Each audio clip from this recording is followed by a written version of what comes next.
काश्मीरमध्ये गेल्यावर हाऊसबोटला जायलाच पाहिजे. आज मी जात आहे हाऊसबोटला आणि हाऊसबोटला जाण्यासाठी हे जे आम्ही बसलो आहे ते शिकारा आहे. या शिकारामधनं आमचे जे सामान आहे ते सगळं आमच्या त्या हाऊसबोटला नेऊन टॅक्सीसारखं हे शिकारा यूज केलं जातं. एका शिकारामधनं आमचं जे सामान होतं ते आमच्या ज्या हाऊसबोट आहे तिथे पाठवण्यात आलं आणि ह्या शिकारामधनं आम्हाला शिकारा राईड दिली आणि त्या राईडमधनं आम्हाला जे सभोवतालचे प्रेक्षणीय स्थळं आहे ते ह्या शिकारा राईडमधनं एक मोठा राऊंड मारून आम्हाला दाखवले. तसेच या शिकारामधनं आम्हाला आतमध्ये हाऊसबोट ज्या आहे मोठ्या मोठ्या तिथे शॉपिंगचे देखील त्यांनी दुकानं बनवलेली आहे त्या हाऊसबोटमध्ये. म्हणजे ह्या शिकारातनं ते आपल्याला तिथे नेतात. आपण तिथे उतरून काही शॉपिंग करायची असेल तरी देखील करू शकतो. तसेच दुसऱ्या शिकारांमधनं खाण्याच्या वस्तू देखील ते विकत असतात. म्हणजे कोणाला मध्ये काय खायला हवं असेल तरी देखील आपल्याला इझिली मिळतं. आणि या शिकारामधनं जे निसर्ग सौंदर्य दिसतं ते तर एकदमच सुंदर आहे. निसर्गाशी जोडण्याचं एकदम परफेक्ट प्लेस असं हे शिकारा राईड आणि हाऊसबोट आहे. या हाऊसबोटसाठीच पर्यटक श्रीनगरला येतात. मेन म्हणजे हाऊसबोटचंच आकर्षण पर्यटकांना जास्त असतं. त्यांना पाण्यात राहण्याची अद्भुत असा अनुभव मिळतो आणि तेथे आरामदायी अशा सुविधा देखील आहे. या हाऊसबोटमध्ये हे शिकारा फक्त सामान नेण्यान आणि पर्यटकांना त्याची राईड करून फक्त मेन स्पॉट दाखवण्याचं काम करतात. या शिकारा ज्या आहेत त्या दल लेकच्या किनाऱ्यावर आपल्याला मिळतात. जर आपण आधीच ऑनलाईन हाऊसबोट बुक केली असेल तर त्यांचेच या शिकारा आपल्याला घ्यायला येतात. हाऊसबोट जी आहे ती या राज्याने जतन केलेला असा वारसा आहे. अनेक वर्षापासून काश्मीरमध्ये येणाऱ्या पर्यटकांना शांत पाण्यात येऊन राहण्याचा अनुभव हे हाऊसबोट देत असतात. आणि काश्मीरच्या पर्यटनाची ओळख म्हणजे ह्याच हाऊसबोट आहे. परंतु या हाऊसबोट ज्या आहे त्यांना 2009 पासून हायकोर्टाने बंदी घातली आहे. म्हणजेच या हाऊसबोटची संख्या त्यामुळे कमी होत चालली आहे. बंदी याच्यासाठी घातली की जुन्या ज्या हाऊसबोट आहे त्या दुरुस्त करायच्या नाही आणि नवीन हाऊसबोटवर देखील बंदी घातली आहे. 2009 पासून ही दोन्ही म्हणजे नवीन हाऊसबोट तयार करण्यावर आणि जुनी हाऊसबोट ही दुरुस्ती करण्यावर हायकोर्टाने बंदी घातल्यामुळे हाऊसबोटची संख्या ही दिवसेंदिवस कमी होत चालली आहे.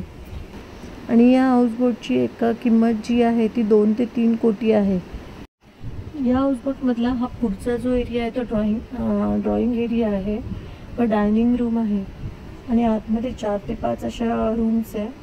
वॉशरूम पण यांचे एकदम क्लीन आहे. इथे गिझर पण आहे. म्हणजे सर्व सोयी अशा ह्या हाऊसबोटमध्ये आहे. फक्त या हाऊसबोटमधलं जेवण जे आहे ते आपल्या घरच्यासारखंच जेवण असतं. बाकी म्हणजे एक दिवस राहायला ही हाऊसबोट चांगली आहे. तुम्हाला कसं वाटलं हे हाऊसबोट मला नक्की कमेंटमध्ये कळवा.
इथले पोस्ट ऑफिस देखील हाऊसबोटमध्ये आहे.